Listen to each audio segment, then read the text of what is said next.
Sabe quem sempre arrebenta também no Seleção Sport TV? Tem um tal de Bruno Cortes por aí, né? Isso mesmo, olha ele aí. Boa tarde, Brunão. Seja bem-vindo mais uma vez. É bolinha na tela. Sirene no Seleção Sport TV. Central do Mercado chegando. Boa tarde, Brunão. E Abel, Andrei, Martim, Eudes, Bárbara, beijo pra todo mundo, boa tarde pra todo mundo. Vamos começar nossa participação aqui no Seleção Sport TV hoje falando de duas negociações que envolvem aí dois xarás, dois clubes, né? Fluminense e Corinthians. Henrique, zagueiro, e Henrique Dourado, artilheiro do Fluminense. Começar falando de Henrique, o zagueiro Henrique. O Henrique, que era o capitão do Fluminense na temporada passada, já tá tudo certo. Já há alguns dias a gente vem falando sobre isso, né? Entre Corinthians e Henrique, e hoje o Henrique tá acertando a rescisão de contrato dele com o Fluminense. Era o que faltava para ele acertar com o Corinthians, e é esperado até que o Henrique já assine contrato com o Corinthians hoje, né? Na tarde dessa quinta-feira. O Henrique estava naquela barca, né, que saiu do Fluminense no fim do ano passado, quando foram anunciados ali 8 nomes, e entre os principais nomes dessa barca, essa primeira barca tricolor, estavam o do Henrique e Diego Cavalieri. Henrique, como eu disse, era o capitão do Fluminense no ano passado, e quem vai ser o capitão do Fluminense nesse ano de 2018, segundo o técnico Abel, se não sair, é o Henrique Dourado. É uma forma aí de o Abel, de o Fluminense tentarem segurar o Dourado. O Abel disse ontem, assistindo ao jogo do Corinthians lá contra o PSV, no torneio da Flórida, que se o Henrique Dourado ficar, ele é o capitão, o Henrique Dourado, que interessa demais ao Corinthians. Também é uma negociação que a gente vem falando há algum tempo aqui na Central do Mercado. O Roberto de Andrade, presidente corintiano, diz que não quer passar por cima do Fluminense, espera pela rescisão de contrato, pela negociação feita entre Dourado e Fluminense. O empresário do Henrique Dourado está chegando hoje à Flórida, está chegando hoje a Orlando, onde estão Fluminense e Corinthians para esse torneio da Flórida, para tentar fechar aí, ou definir aí esse futuro do Henrique Dourado. O Pedro Abad, presidente tricolor, disse que ele fica. O Abel está com medo de perder o jogador, por isso até fala não por isso, né? O Henrique Dourado acho que tem cacife pelo que fez no ano passado para ser o capitão, sim, mas é uma forma também de tentar animar, aí tentar fazer o Henrique Dourado ficar no Fluminense. Fato é que o Corinthians está interessado nesses dois Henriques. Um está muito perto. Pode até sair hoje essa contratação do zagueiro Henrique pelo Corinthians. O Dourado um pouquinho mais longe, mas o Corinthians ainda tenta ficar com o Dourado para ser o substituto do Jô para esse ano de 2018, Abel. Boa, Brunão. Chegando já com informações do Timão, campeão brasileiro. E, aliás, teve a estreia ontem, né, no torneio da Flórida, Florida Cup. Empate de 1-1, a gente tem imagens, inclusive, do jogo, né? O Corinthians, como o Fábio Carille já tinha adiantado, né? Jogou os primeiros 45 minutos com a equipe considerada titular e no segundo tempo trocou todo mundo, né? Um outro time. E o jogo mudou também, né? O jogo mudou completamente. No segundo tempo, o PSV, o time holandês, atacou muito mais, criou oportunidades. O Kaique França já, que substituiu o Cássio, né? No segundo tempo já começou a aparecer, salvando o Corinthians algumas oportunidades e depois também nas cobranças de pênaltis, né?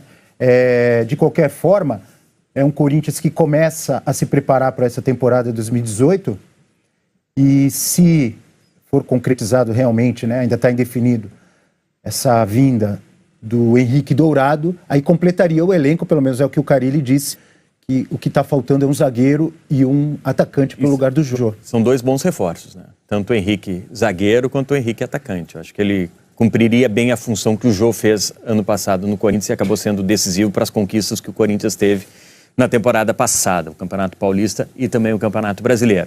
Mas a gente viu ontem um Corinthians no primeiro tempo um pouquinho diferente, apesar dos nomes serem aqueles do ano passado, um pouquinho diferente da forma que jogava, né, na temporada passada. O Jadson pelo meio, não mais pela lateral do campo. Centralizado mesmo. Centralizado, jogando ao lado do Rodriguinho. Até porque não vinha rendendo não também. Não vinha, chegou aí para reserva no fim da temporada. Mas um time muito organizado, que é característica do Fábio Carille. Isso foi, sem dúvida nenhuma, a questão mais importante para o sucesso do Corinthians na temporada passada. Essa organização tática, que os jogadores já conhecem do Carille, mesmo mudando um pouquinho esse posicionamento. A gente viu um Corinthians, para início de temporada, muito bem armado. Muito bem armado. Isso se explica porque esses jogadores já trabalham com Carille há algum tempo e esse foi o primeiro jogo da temporada, já entendendo o que o técnico quer. No segundo tempo, os jogadores novos, né? O Juninho Capixaba começou como titular.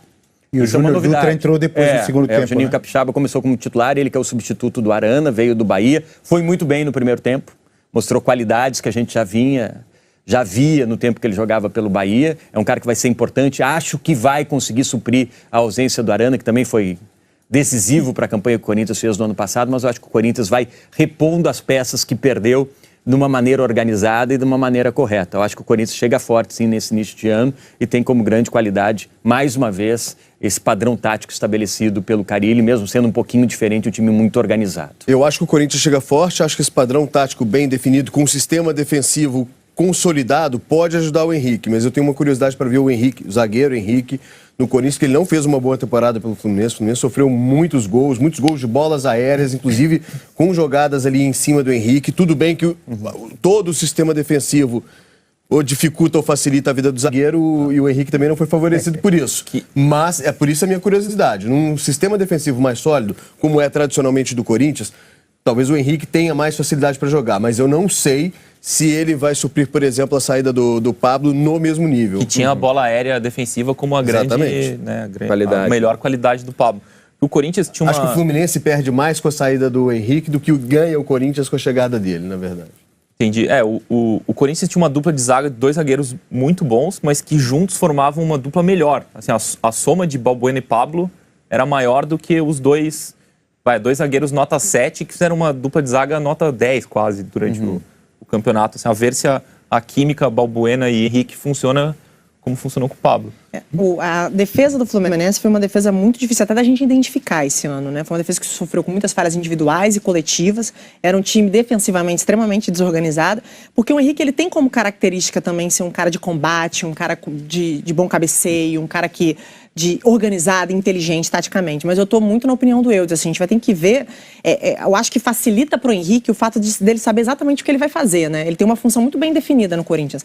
E ontem a gente viu toda essa organização, o Carille voltando àquele 4-1-4-1, já tão conhecido pelo Tite, né? Com o Fagner ganhando todas as bolas na defesa e indo muito bem também no apoio. Então, assim, o Henrique vai ter um conforto para trabalhar que ele não tinha no Fluminense. Mas, assim, minha opinião é muito parecida com a do Eudes. A gente está sempre aqui acompanhando até de perto, né, esses jogos do Fluminense. A gente sentiu um Henrique muito diferente daquele Henrique cotado para a seleção, daquele Henrique referência na zaga, daquele xerife, daquele capitão. Convocado para a Copa, né? Convocado para a Copa, exatamente. Então, eu acredito num Henrique que possa...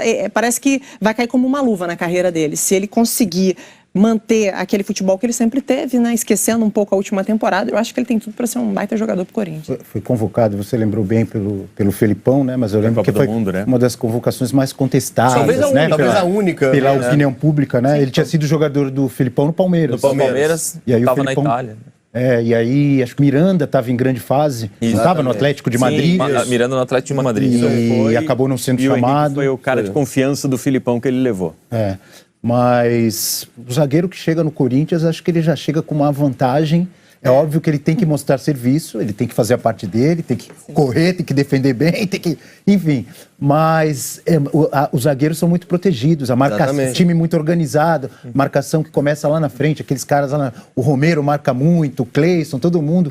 Então, quando a bola chega lá perto do zagueiro, o cara já chega apertado, né? Por isso que eu disse que essa é a vantagem que ele vai ter por encontrar um sistema bem organizado. Por outro lado, aumenta também a pressão sobre ele, porque aí perde a desculpa que possa dar caso aconteça algo de errado ali atrás. Eu não sei se foi impressão minha ontem, não sei se vocês concordam, mas o próprio Jadson e o Rodriguinho um pouco mais recuados, assim, ajudando mais, um pouco mais centralizados, também com essa missão de recuperar a bola, de sair jogando e de proteger essa defesa. O Corinthians, ele tem um sistema defensivo invejável, né? É muito característico, né, de como o Carille pede para os seus jogadores atuarem. Né? E o Jadson e o Rodriguinho fizeram muito bem essa função. O Rodriguinho já fazia, o Jadson fazia, deixou de fazer quando ele foi mais para o lado para a lateral do campo. Só que, realmente, um time muito organizado e que tem, e isso o Carille deixou bem claro no início do ano passado, quando foi muito difícil para ele, é verdade. O Carille sabia que era refém de resultados e ele nunca escondeu isso. Ele precisava de resultados para se manter no Corinthians. No início da temporada ele deixou isso bem claro e a primeira preocupação dele foi justamente essa.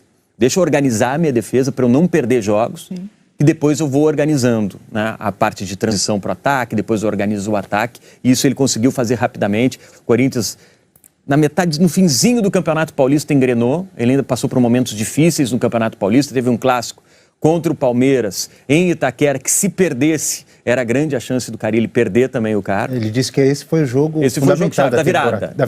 Ele ganhou do Palmeiras. Foi o jogo da expulsão, né? O jogo que o Corinthians teve um jogador expulso. Isso. E daí... jogador errado, né? Que o árbitro errou se confundiu. Daquela confusão da arbitragem. E o Corinthians ganhou 1-0, um gol do Jô no finalzinho do... E daí foi o jogo da virada. A partir dali, os jogadores... O Corinthians passou a render mais, o Carille ganhou confiança, o time engrenou, mas teve sempre como característica, isso desde o início, desde a Florida Cup, um sistema defensivo muito bem organizado. Vamos ouvir o Fábio Carille, falando em entrevista coletiva ontem, depois do jogo, já que o Andrei Canfi lembrou do Fábio Carille. Vamos ver o que ele falou dessa estreia do Corinthians no torneio da Flórida. Agradou bastante. O primeiro tempo a gente teve mais facilidade até mesmo por conta do entrosamento, só o Juninho Capixaba estreando, que ainda não conhece ainda direito as nossas ideias, mas foi surpreendente, foi acima do esperado a participação dele. O segundo tempo eu sabia que ia ter dificuldade, uma linha muito jovem, improvisação do Aren ali, que é um volante, também estreando o Júnior Dutra lá na frente, mas foi muito positivo sim. Mostra que a gente está no caminho certo e que os trabalhos aí nesses primeiros dias aí já mostra uma ideia e uma linha de trabalho bem clara para todos os atletas. A gente fica meio receoso, né? Sabe que a confiança não é a mesma que ao longo da temporada, mas ao longo do jogo a gente vai se soltando e que bom que eu pude começar a temporada desse jeito. Eu acabei sendo feliz que eu consegui perceber que a bola ia passar pelo meu marcador, então já me posicionei para poder finalizar bem e fui feliz da bola poder entrar. Começamos um pouco com o pé direito, né? Acho que o time se comportou bem no jogo. Primeiro jogo da temporada, acho que tem muito a melhorar. O entrosamento vai melhorar também, então começamos bem. Aí já personagens do jogo de ontem, Juninho Capixaba, que estreou. Eu olhei o Juninho Capixaba ali, achei ele parecido com o Camacho. Não sei se eu tô louco. Eu também né? É o Camacho, mas eu não enxergo direito. Então, Andrei, estamos iguais. Eu fiquei pensando, pô, acho que eu tô louco. Eu olhei e falei, é o Camacho. Separado no nascimento. Você pensou igual? Então, igual. Então eles Somos são dois. parecidos. Já temos uma reportagem, sugestão de matéria para o Globo Esporte de São Paulo. Juninho Capixaba Sósias. e Camacho. Pensou que alguém tivesse errado o crédito, né? Falei, pô, será? Eu olhei, achei que era o Camacho, são parecidos ali. Enfim, pensando o outro lado, voltando ao Henrique Dourado, né? Será que oferecer a faixa de capitão é o suficiente para segurar o jogador? É legal, tal, mas Fluminense com salário atrasado, pode ser uma forma de seduzir, mas acho que é pouco, não é não? Muito pouco. O pacote do Corinthians é bem mais sedutor, né? Pô, Libertadores, um time organizado... Salário em dia. Salário em dia. Essa é uma situação complicadíssima para o Fluminense, porque uma crise financeira grave. Ontem até obtive a informação de que tenta patrocinadores adiantamento de receita, porque mesmo com a venda do Wendel, mesmo com uma possível saída do Scarpa resolvendo o imbróglio judicial entre o clube e o jogador, nada disso será suficiente para o Fluminense colocar a sua vida financeira em dia. E aí tem duas situações que preocupam bastante ali a turma das Laranjeiras, que é os jogadores que estão fora, que poderiam reforçar o Fluminense, que poderiam ser envolvidos inclusive em trocas, a eles não interessa hoje jogar no Fluminense, porque sabe inclusive dessa dificuldade financeira do Fluminense. Quem está lá quer sair, porque teve essa barca com jogadores importantes, falamos do Henrique zagueiro, por exemplo, Diego Cavalieri, né? O Wendel negociado, o Scarpa, que muito provavelmente vai acabar deixando o Fluminense. Vou jogar com quem? Essa é uma grande questão. Então, a grande âncora do Fluminense continua sendo o Abel Braga. Agora, até quando o Abel vai ter paciência também para suportar uma situação como essa, é para se aguardar e verificar. Mas é muito difícil a situação do Fluminense. Quem está fora não quer jogar no Fluminense. Quem está lá dentro e teve destaque como Henrique Dourado, prefere sair. A situação do Fluminense financeira não é novidade, né? Só que o problema é quando você dispensa 8 jogadores, principalmente jogadores com cacife desses jogadores que foram dispensados, né? Você cria um alarde muito grande para o mercado. Primeiro você expõe os seus atletas, você entende que eles não merecem ser negociados ou que eles não são interessantes nesse quesito. E você também dá um recado muito claro para quem vai chegar, olha, a gente não tem condições de manter uma base boa para poder disputar o ano. Então, foi uma manobra que a diretoria encontrou de fazer com que alguns salários não fossem mais pagos, que acontecesse uma correção de rota, mas muito equivocada. É um clube que sofre hoje até para fazer trocas. Os jogadores não têm interesse em jogar nessa equipe que parece completamente desorganizada, com uma política confusa. É o caso do Roger Guedes, né? Exatamente. É um ótimo exemplo. Que acabou indo para o Atlético Mineiro, foi inclusive apresentado ontem. E o Corinthians... desculpa. Não, só para concluir, assim, uma coisa que chama muita atenção, por exemplo, até o caso do Diego Cavalieri, né? Um jogador referência há muitos anos no clube, um jogador com altos salários, altos vencimentos, foi demitido. Então, o Dourado hoje, a situação Alguns pra mim jogadores é a comunicados seguinte, por telefone, né? Isso ficou muito comunicados por ruim telefone. também. Óbvio que os companheiros de equipe que lá ficaram, o Henrique Dourado é um deles, esses companheiros não gostaram nada da forma também como a diretoria fez. Uma coisa é você reduzir a sua folha salarial, tentar colocar em dia a questão financeira do clube, que é uma missão, eu diria, impossível para este ano, pelo menos, mas a maneira como isso foi conduzido pela diretoria do Fluminense foi muito equivocada. O erro não é de ação, é de postura, né? Exatamente. Porque Jeito de fazer. era uma atitude necessária, mas como a gente vai conduzir esse processo? Sim. Sabe o que me lembra muito? Me lembra muito o Vasco de 2012. Também houve um desmanche, jogadores entraram na justiça, salários atrasados, e depois o Vasco pagou um preço por causa disso. Sim. Um preço economicamente falando e desportivamente falando também. Foram momentos, anos difíceis para o Vasco em função desse desmonte que houve em 2012. Eu vejo o Fluminense parecido, porque os jogadores, exatamente como eu estava colocando, ficam pensando, eu vou para lá num momento tão complicado, que está todo mundo saindo, que barca é essa que eu vou? Tem o Abel como âncora, isso é fundamental. Alguém que olhe e vê o Abel como técnico, pô, mas pelo menos o Abel está lá. Deixa eu conversar com ele para tentar entender o que está acontecendo. É preciso fazer, eu acho que responsabilidade financeira e administrativa é sempre o mais importante na gestão dos clubes. Depois vem relacionamento pessoal, depois vem saber contratar, mas a questão financeira é fundamental para um clube organizado, para um clube vencedor. Eu acho que o Fluminense teria que fazer isso, mas avisar por telefone, né? Não conversar, não ter um carinho, um respeito, porque isso acaba passando. O jogador é amigo de vários jogadores. Claro. Olha a forma que me trataram, olha a sacanagem que me fizeram. Se ele se sente assim um pouquinho mais... ele sente que tem um pouquinho mais de atenção, um pouquinho mais de carinho por parte dos clubes, ele até pode ser dispensado, ele até pode sair, mas o sentimento que fica é outro. É por isso que eu falei Não que... fica de abandono, como em muitos jogadores tem ficado. Por isso, dar a abraçadeira para o Henrique Dourado não significa nada. Não adianta você tratar como você tratou o zagueiro Henrique e o Diego Cavalieri, que é um personagem importante para os últimos anos do Fluminense, mais de 300 jogos com a camisa do time, campeão brasileiro, campeão carioca.